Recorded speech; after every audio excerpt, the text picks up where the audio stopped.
연말이 되니까 마음이 굉장히 좀 제 자신도 좀 무겁습니다. 나라가 또 이렇게 어려운 것들도 마음이 무거움이 있고, 또 단계를 앞두고 있으면 이제 여러 가지 행정적인 일들이 있죠. 교우들을 세워나가는 일들도 무겁고, 또 교우도 여러 가지 일들이 있으니까 그런 마음이 또 무겁습니다.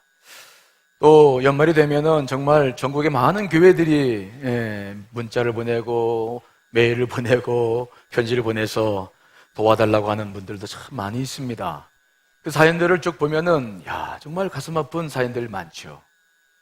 다 도와야 되는데 이제 그렇지 못하는 그런 것들도 좀 보면은 참 마음이 늘 이렇게 무거운, 이래저래 연말은 좀 마음이 좀 무겁습니다. 여러분들도 마음이 좀 무겁죠? 안 무겁죠? 근데 죄송한 것은 우리가 마음이 좀 무거운데 오늘 설교도 또 무거운 설교예요.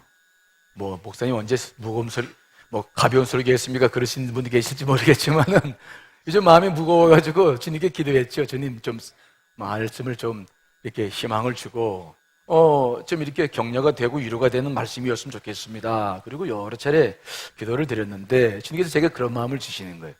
진정한 위로가 뭐냐? 진정한 위로가 잠시 잊고 잠시 위안받는 게 진정한 위로가 아니다. 내 안에서 내가 말씀하는 그 말씀 안에 진정한 위로가 있으니까 네가 자꾸 그런 것에 마음 쓰지 말고 내게 주신 말씀을 너는 신실하게 증거하면 된다. 그러면 위로를 받을 것이다. 그런 마음을 주셨어요. 그 말씀 믿고 오늘도 설교합니다. 아셨죠? 오늘 위로를 다 받으시기를 축원합니다. 하여튼 위로가 되었으면 좋겠어요. 자, 오늘 성경 말씀을 보니까 슬퍼하는 느헤미야의 모습이 나오죠.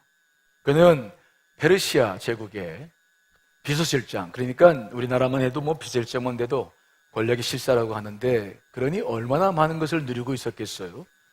그런데 그 높은 직위에 있는 이 느헤미야라는 사람이 있는데 이 사람이 고통을 겪고 있는 거예요. 슬퍼하며 기도하고 있는 거예요.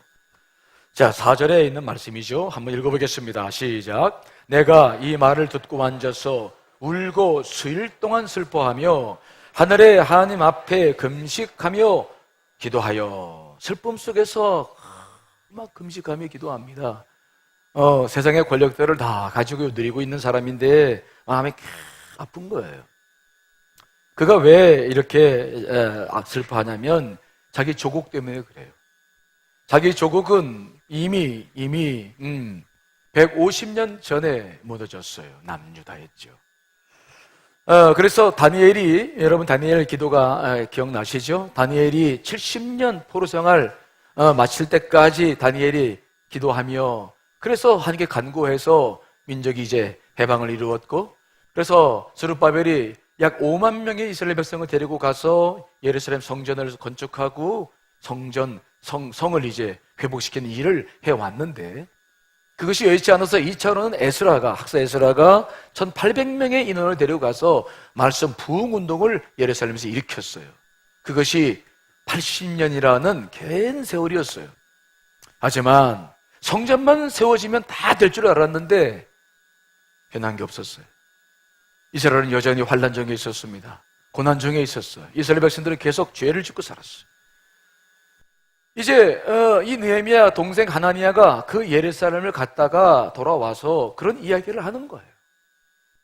예루살렘은 여전히 큰 환난을 당하고 있으며 유대인들은 여전히 이방인들과 섞여서 죄를 짓고 있나이다. 지난 80년 동안의 노력들이 다 허사가 된 거죠. 그 소식을 들었던 느헤미야가 너무 괴로워하는 거예요. 슬퍼하는 거예요. 그런데 한번 생각해 보십시다. 지금 왜 느헤미야가 그 소식을 듣자마자 슬퍼하고 괴로워하고 금식까지 하면서 이렇게 몸부림치는 것일까요? 그는 지금 페르시아 대제국에서 가장 신임받는 비서실장입니다. 자기 죄 때문에 민족이 그렇게 된 것도 아니고 이미 그 민족에 대해서 많은 노력을 해왔으니까 느헤미야가 거기에 책임질 이유는 없어요. 자기 혼자 주어진 지위를 가지고 잘 먹고 잘 살 수 있고 호의호식하면서 살아도 누가 손가락질 할 사람이 없어요. 근데 왜 그가 지금 이렇게 괴로워하는 걸까요? 이유가 뭡니까? 그것은 하나님께서 느헤미야에게 주셨던 부담감 때문에. 여러분, 하나님의 자녀라면 반드시 인생을 살아갈 때에 하나님으로부터 오는 부담이라는 게 있어요. 예수 그리스도의 보혈로 구원받았기 때문에 우리는 기쁨이 있고 자유가 있고 평안이 있지만, 그러나 우리는 하나님께서 이 세상을 얼마나 사랑하는지를 알아요. 우리만이 아니라 이 세상을 얼마나 사랑하는지 알아요. 그래서 지금 하나님의 마음이 어떤지를 우리가 모르는 바가 아니에요. 그래서 내가 자유를 누리고 기쁨을 누리고 복을 받아 살고 있지만 그 하나님의 마음이 내 안에 있기 때문에 이 세상을 볼 때마다 기뻐할 수가 없는 거예요. 그 구원의 기쁨, 감사, 복받음만 가지고 나만 잘 먹고 잘 사는 것 가지고 그것으로는 도무지 내 영이 평안할 수 없는 것을 느끼는 거죠. 만일 우리가 예수 그리스도의 보혈로 구원받아서 하나님의 자녀가 되었음에도 불구하고 그런 부담감이 없다고 한다면 그 사람은 어쩌면 영적으로 아직 성장한 사람이 아닐지 모릅니다. 아직 그가 영적으로 무딘 사람인지 몰라요. 그러나 웬만한 사람들이면 그 하나님의 그 사랑을 다 알고 있기 때문에 우리가 인생을 살아갈 때에 그 부담감이 늘 오는 거예요. 하나님이 얼마나 이 세상을 사랑하십니까? 자, 여러분 요한복음 3장 16절 읽어볼까요? 시작. 하나님이 세상을 이처럼 사랑하사 독생자를 주셨으니 이는 그를 믿는 자마다 멸망하지 않고 영생을 얻게 하려 이처럼 사랑했다. 이처럼이란 게 뭡니까? 자기 독생성자 하나밖에 없는 아들을 주기까지 우리를 사랑하셨어요. 우리만이 아니라 이 세상을 다 사랑하셨어요. 그 사랑을 우리가 받고 있고 그 사랑이 무엇인지를 알고 있고 그 사랑이 이 세상에 펼쳐지기를 바라는 그 하나님의 마음을 우리 안에 가지고 삽니다. 때문에 우리가 이 땅에서 정말 밝게 사는 것 같지만, 우리가 복을 누리고 사는 것 같지만, 그러나 우리 안에도 뭔가 그 부담이라는 거, 그것이 우리 안에 있는 것을 우리가 부인할 수 없는 거예요. 느헤미야가 높은 직책을 가지고 호의호식을 살고 있는 사람임에도 불구하고 고국에 대한 그 슬픈 소식을 들었을 때에 그는 그 부담을 느끼지 않을 수 없었습니다. 하나님께서는 그에게 그런 부담감을 주셨어요. 우리의 영이 조금이라도 주 앞에 열려있는 사람이라고 한다면 이 시대를 향한, 이 시대를 보는 우리의 영이 그분의 그 느낌을 갖지 않을 수가 없는 거예요. 그것이 바로 우리가 하나님의 자녀가 된 증거인 줄 믿습니다. 근심이 없이 살 수 없는 시대예요. 부담을 가지고 살 수밖에 없는 시대죠. 내가 하나님의 자녀이기 때문에 그런 거예요. 우리가 왜 조국을 위해서 기도해야 됩니까? 부담이 있어요. 이 민족을 향하신 하나님의 뜻이 있어요. 이 민족이 언제부터 잘 살게 되었습니까? 정말 사상 유례가 없는 이러한 복을 누리고 살고 있는 이 민족인데 그 복을 우리는 정말 하나님이 주신 복이라 고백하지 못하고 물질에 빠지고 우상을 숭배하고, 여러분 정말 우리가 보고 있는 이런 현실이 얼마나 이 민족이 각 구석구석마다 얼마나 많은 죄가 있고 부패가 있고 사단이 이 나라의 민족을 주장하고 있는지를 우리가 보는 거 아니겠어요? 이 민족 안에 있는 그 하나님의 긍휼과 사랑을 우리가 알고 있기 때문에 우리가 새벽을 깨우며 나와서 기도하고 기도하지 않으면 편할 수 없는 이런 마음을 가지고 사는 거 아니겠습니까? 여러분, 우리 안에 들어와 있는 이 부담감은 굉장히 중요한 거예요. 우리는 이 부담감이 무엇인지를 잘 알아야 돼요. 세상 사람들은 제일 싫어하는 게 요즘 부담입니다. 부담되는 것들은 아예 부담되면 전화도 안 받아. 그렇죠? 교회에서 전화해도 요즘은 전화도 안 받아. 아주 못돼가지고 전화도 안 받아. 아주.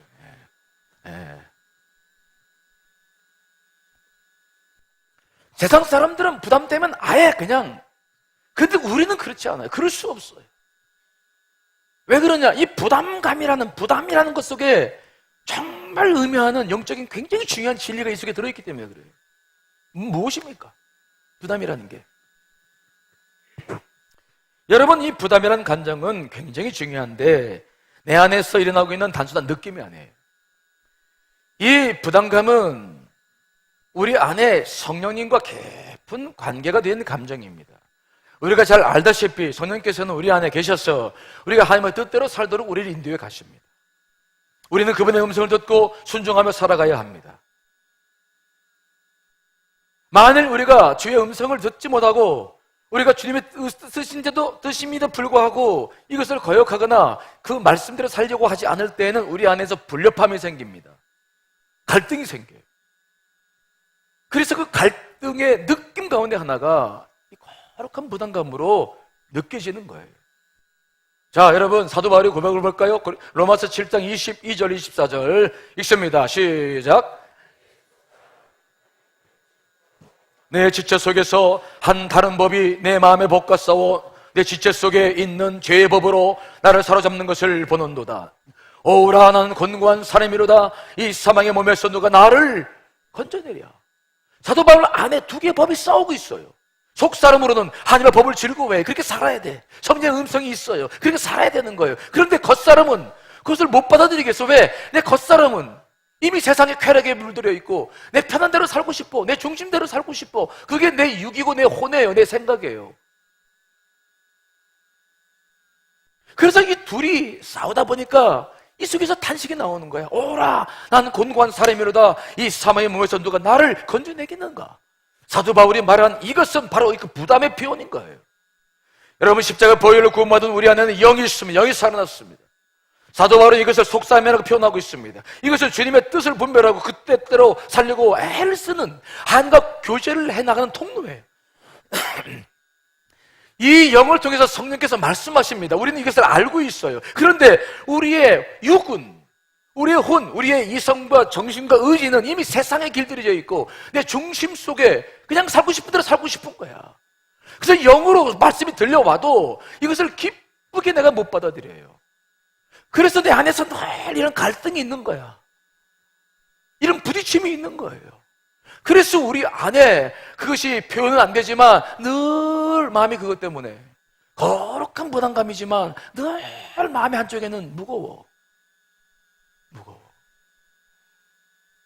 뭔가 조금 늘린 듯한 이런 것들이 우리 안에 늘 있는 거예요. 세상 사람들 같으면 이런 거 저런 거 전화 안 받고 그냥 뭐 장사하는 사람이 전화 오듯이 그냥 다 문 닫아버리고 뭐 안 만나면 되고 뭐 그러고 살 수 있는데, 그러나 중요한 것이 있어요.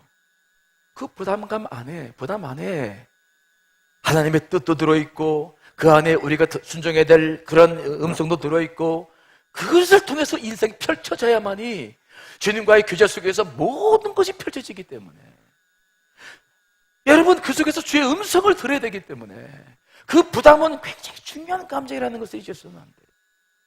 자, 여러분 요한일서 2장 27절 말씀 현대인의 성경을 읽어보겠습니다. 시작. 여러분에게는 그리스도께서 부어주신 성령이 있기 때문에 아무에게서도 가르침을 받을 필요가 없습니다. 성령께서 여러분에게 모든 것을 가르쳐 주십니다. 그분의 가르치심은 참되고 거짓이 없습니다. 그러므로 성령님이 가르치신 대로 여러분은 언제나 그리스도 안에서 정하십시오.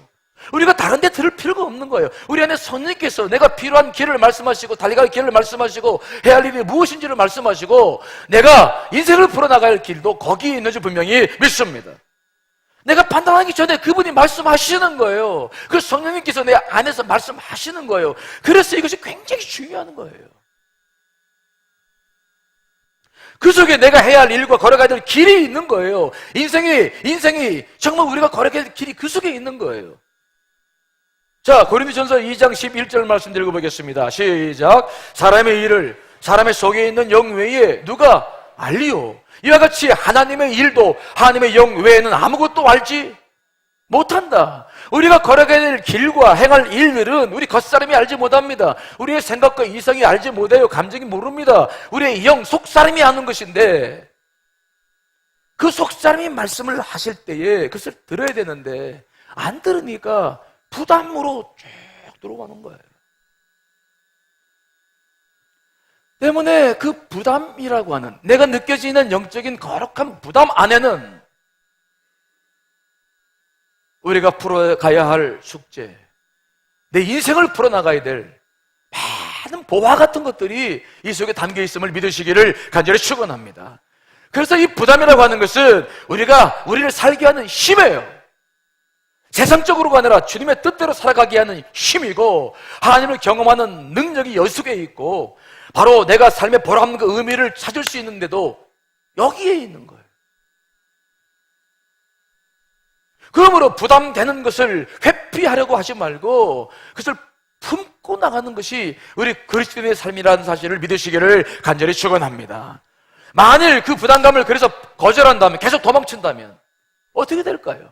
여러분 안에 말씀하신 성령과 관계는 끊어집니다. 그래서 계속 여러분들의 영은 거칠어지고 메말라지고 나이가 들수록 신앙은 성숙해지지 않아요. 가면 갈수록 형식적인 신앙생활을 하는 거예요. 껍데기만 남게 되는 거예요. 알맹이는 빠져버리고 마는 거예요. 자기 유익을 구하는 것 같지만 실상은 유익도 안 해요. 복도 안 해요. 뭐가 남겠습니까? 우리가 하나 앞에 서서 무엇을 자랑하고 무엇을 평가받겠습니까? 우리가 구원받았다고 하는 그 증거가 무엇입니까? 우리가 그렇게 살려고 이 길 가는 거 아니지 않습니까? 그러므로 사실은 그것을 무시하는 것은 복이 아니라 저주예요. 저주. 영적으로는 큰 문제가 생기는 거예요. 오늘 느헤미야가 이토록 귀하게 쓰임받은 이유가 무엇입니까? 그가 이방인이면서도 그 페르세 제국의 비서실장이라는 높은 직위까지 올라간 이유는 무엇입니까? 오늘 이 사건만이 아니라 그의 삶의 태도 가운데 하나는 하나님의 뜻을 붙잡고 그 부담을 외면하지 않고 살았던 삶의 과정이 있었다는 거예요. 그리고 오늘도 바로 지금 이 순간도 그의 민족 앞에서 자기와 아무 관계도 없다고 말해도 누가 이해를 될 수 없는 그 순간에도 많은 사람들은 민족의 문제를 잊어버리고 내가 할 바 아니지, 내가 어떻게 무슨 일을 하겠어, 그러고 돌아설 수밖에 없는 상황이었지만은 느헤미야는 그것을 붙잡고 나아가는 거예요. 그래서 붙잡고 슬퍼하면서 기도하며 나아가는 거예요. 그는 인생의 비밀을, 신앙생활의 비밀이 무엇인지를 잘 아는 거예요. 하나님 앞에 축복을 받고 살았던 사람들은 전부 그렇게 살았습니다. 사도 바울도 여러분 그 부담을 외면하지 않았습니다. 골로새서 1장 24절 말씀 읽습니다. 시작. 나는 이제 너희를 위하여 받는 괴로움을 기뻐하고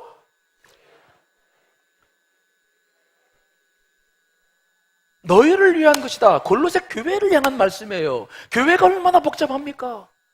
그 괴로움이 얼마나 큽니까? 그런데 그것을, 그 부담을 기뻐한다.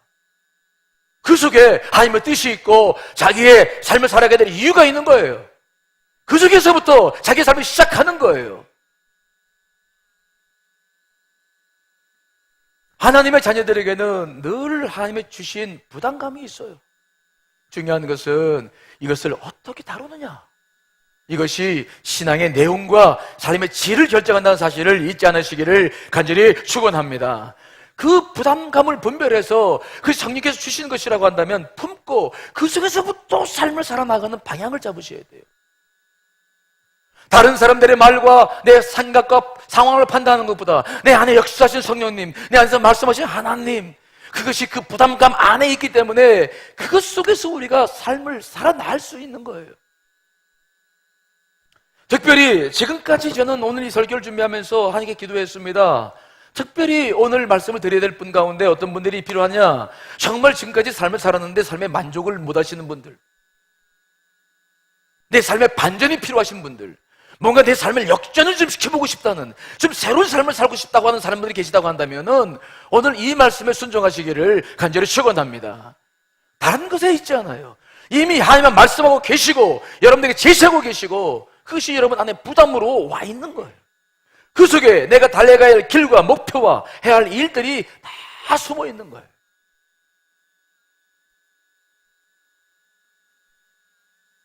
그러면 어떻게 하면 좋을까? 어떻게 그 문제를 풀어나가야 되나?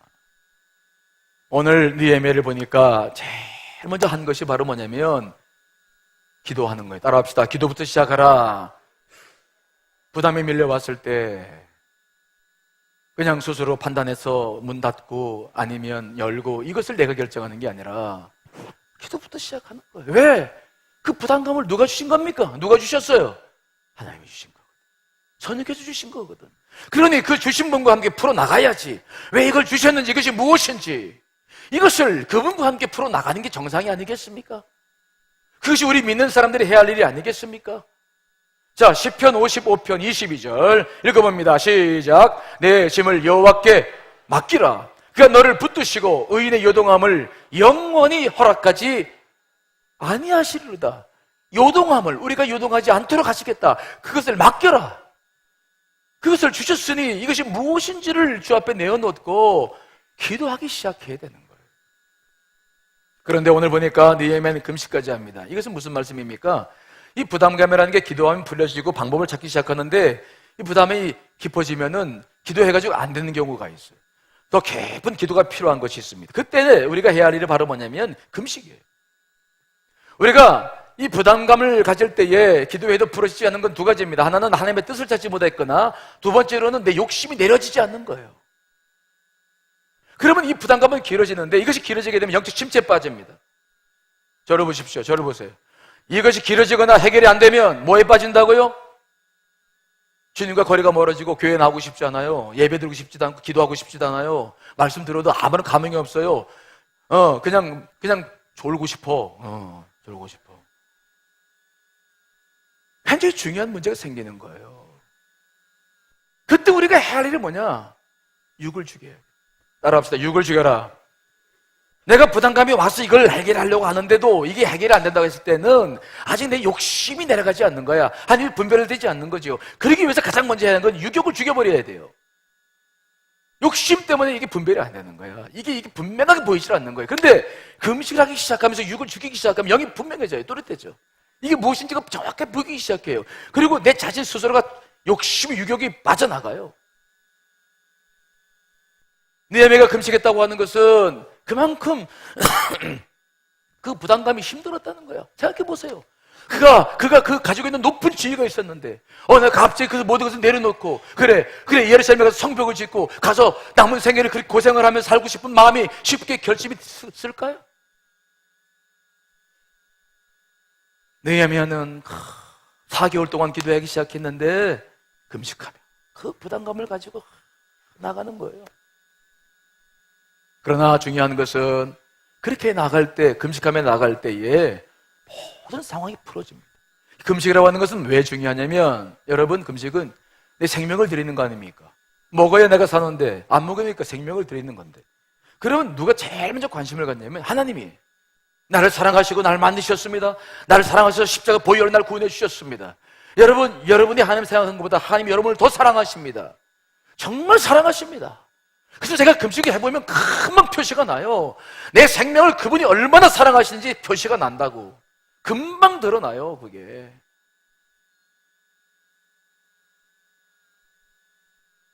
자, 이사야 58장 6절 읽어봅니다. 시작. 내가 기뻐하는 금식은 흉악의 결박을 풀어주며 명예의 줄을 끌어주며 압제당한 자를 사유하게 하며 모든 멍에를 꺾는 것이 아니겠느냐. 그래서 느헤미야도 금식하면서 지금 큰 문제를 놓고 주 앞에 나아가는 것을 보는 거예요. 부담을 해결하려면 금식해야 돼요. 정말 심한 부담들은 금식하면서 육을 죽여나갈 때에 하나님께서 모든 결박을 풀어나가시고 멍의 줄을 끌어주시고 압제당하는 모든 것에서부터 자유를 허락해 주실 줄 믿습니다. 그래서 결국은 또 어디로 나가냐면 오늘 말씀 보시면요, 그렇게 그 부담을 놓고 기도하며 금식하면서 분별하려고 하다 보면은 내 안에 어떤 것이 생기냐면은 금식을 하고 육욕을 죽이면 내 안에 거룩한 불만이 생겨요. 뭐가 생긴다고요? 불만이 생겨요. 내가 왜 이렇게 살았나? 이게 회개의 영이라고 하는 것이 그냥 와지는 게 아니에요. 여러분, 회개가 쉬워요?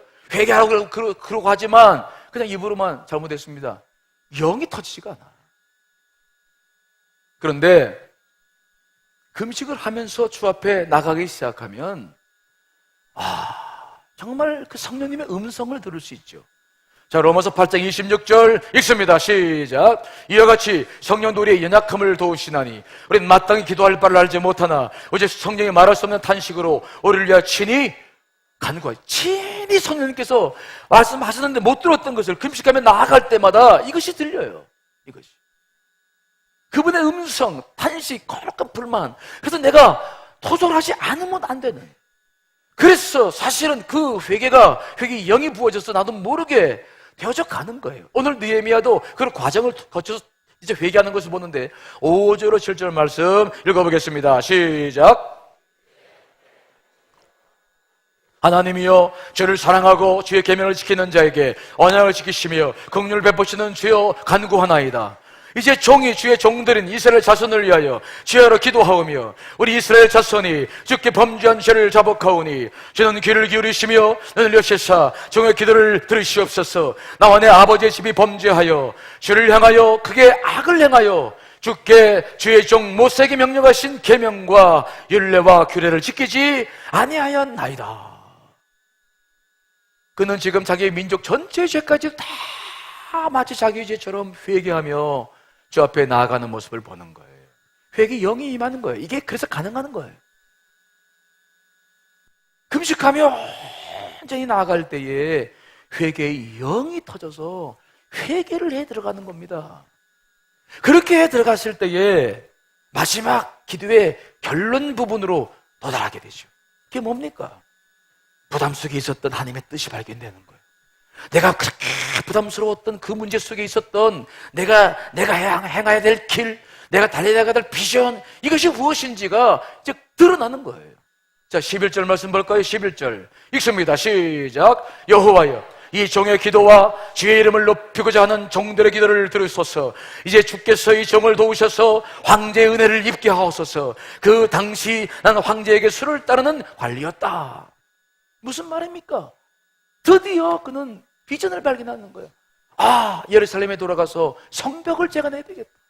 왜 이스라엘 민족이 아직 회복되지 못했는가? 성전에 있는데 그 환경을 둘러싸고 있을 성벽이 없는 거예요. 여러분, 우리의 신앙생활이라는 것이 내 믿음을 갖고 됩니까? 내 환경이 지켜지지 않으면, 내가 신앙생활을 지킬 수 없는 환경이라면 신앙생활을 못하는 거 아닙니까? 바로 그 기도를 통해서 느헤미야가 발견한 게 있습니다. 아, 성벽이 없었구나. 성벽을 재건해야겠구나. 근데 그 비전을 누가 이룰 것인가? 누가? 기도하면 할수록 그 부담감 속에서 길을 찾기 시작하면 할수록 자기에게 들려오는 목소리가 있는 거예요. 네가 가라. 제가요? 어떻게? 네가 가. 저 못 가는데요. 가 임마. 가. 주님과 함께 교제하면서 그 속에 들어있는 그 하나님의 뜻, 내 삶을 펼쳐나갈 비전, 내가 행해야 할 일들, 그것들이 그 속에서 담겨있었던 것을 느헤미야가 발견하는 거예요. 이게 잘못된 것입니까? 야, 호의호시가 살다가 야, 이 쪽박차게 생겼다. 고생 그냥 죽사하게 생겼구나. 아이고, 그런 겁니까? 아니에요. 만일 그가 이 길을 발견하지 못했다고 한다면 그는 어떻게 살았을 거예요? 잘 살았을 거예요. 존경받고 돈 쓰고 권력 가지고. 그런데 그의 인생은 하나님 앞에서 어떤 인생이었을까요? 그의 이름이, 그의 말씀이 성경책에 기록할 가능성이 있었습니까? 그의 삶을 기억해 줄 필요가 있습니까? 우리가 그의 삶을 기억할 수 있겠습니까? 하나님께서 그를 기억했겠습니까? 우리의 삶이 영원하다면 무엇이 더 가치 있는 것입니까? 이 땅에서 고요고시가며 사는 것입니까? 아니면 하나님의 영광을 위해서 내 삶을 쓰임받게 하는 것입니까?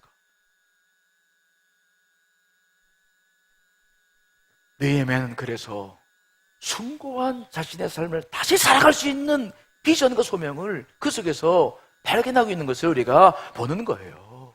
그 안에, 그 부담과 안에 바로 우리가 나아가게 될 길과 비전과 내가 살아가야 될 목표가 있다는 사실을 믿으시기를 간절히 축원합니다. 그래서 지금도 우리 안에 있는 이 부담이라고 하는 것은 진짜 가볍게 여길 것이 아닌 거예요. 이제 문을 닫아버리고 그냥 모른 척하고 그래서 될 문제가 아닌 거예요. 그러면 이 영혼은 거칠어집니다. 우리의 영은 주님과 교제가 끊겨버리는 거예요. 아무것도 얻을 수가 없는 거예요, 영적으로. 예수님께서도 져야 될 부담이 있었어요. 십자가. 그것 때문에 이 땅에 오셨어요.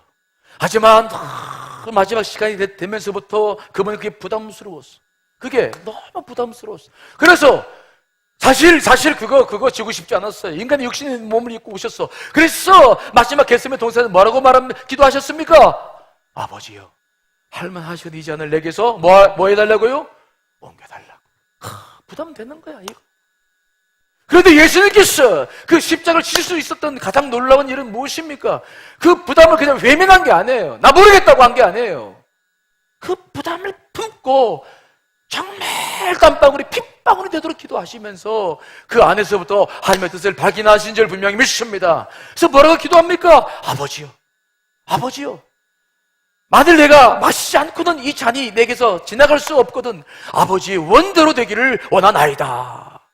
그리고는 그 주어진 십자가를 향해 나아갔던 모습을 보는 거예요.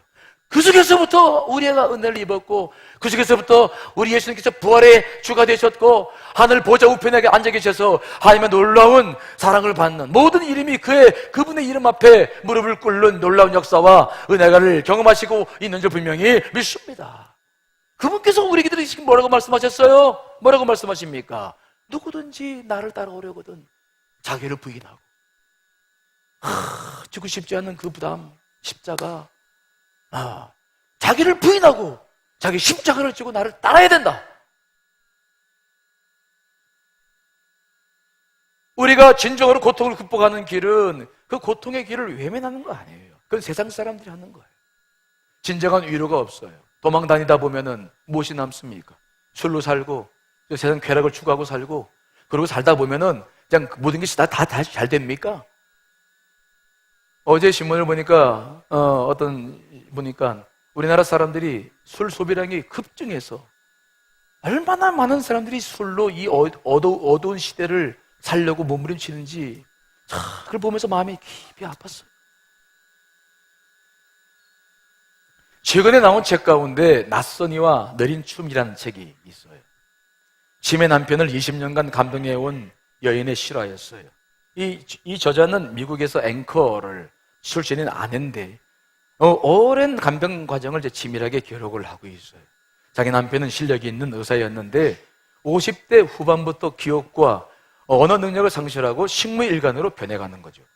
당초 의사들의 말에 의하면 한 10년 정도 살 것이다 라고 해서 이제 그 남편을 전적으로 모든 걸 내려놓고 돌보기 시작했는데 지금 20년이 넘도록 남편이 안 죽는 거예요. 세상 사람들이 그래서 말하는 겁니다. 아니, 이제 됐으니까 이제 당신이 정말 남편에게 할 일 다 했다. 그러니까 이제 그만하고 병원에 맡기고 제 삶을 찾아라. 수많은 사람들이 이야기한다는 거예요. 아직도 남편 사랑하느냐? 저런 남편을 의무감이라면 단독 그럴 수 있느냐? 자기 삶 잘하라. 근데 그때 그 저자는 책에서 그렇게 말을 해요. 나는 끝내 포기하지 않을 겁니다. 남편과 나는 여러 해 동안 어떤 낯선이와 느린 춤을 추고 있습니다. 즉 무슨 말이냐면은 자기 남편이 이렇게 될 줄을 몰랐다니. 이것은 자기가 생각했던 남편이 아니에요. 낯선 사람이야. 하지만 이것이 자기의 삶이라는 거, 인생의 행복이라는 게 무엇인가를 그는 질문합니다. 내가 잘 먹고 잘 살고 그러다가 가는 것인가? 그 속에서 인생의 행복을 발견하지 않아요. 내게 주어진 숭고한 삶이 이것이라면, 내가 주님께서 내게 주신 삶이 이것이라면 기꺼이 이 속에서 나는 세상이 주는 쾌락이 아니라 안락이 아니라 주님이 주신 위로를 받고 난 남편과 함께 마지막까지 이 길을 걸어가기를 원합니다. 느린 춤을 추며 살고 싶다.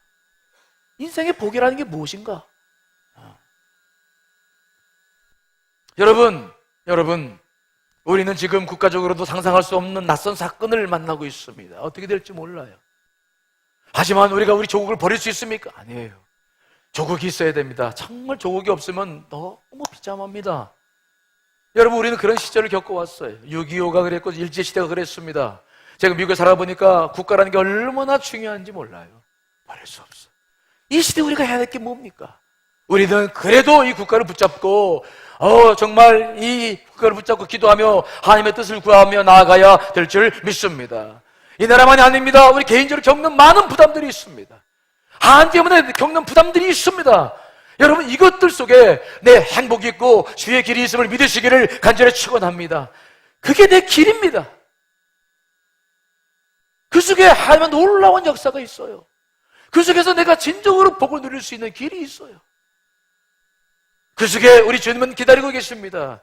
그 속에서 우리 주님은 나를 사랑하실 그 주님은 그 속에서 나를 기다리고 계신다. 여러분, 부담이 된다고 회피하지 마십시오. 일어서야 됩니다. 우리 혼자가 아닙니다. 주님과 함께 하심을 믿으시기를 간절히 축원합니다. 제일 두려운 것은 이 고통 속에서 아무것도 하지 않는 거예요. 무서운 것은 부담감에 눌려서 그저 도피하고 사는 것입니다.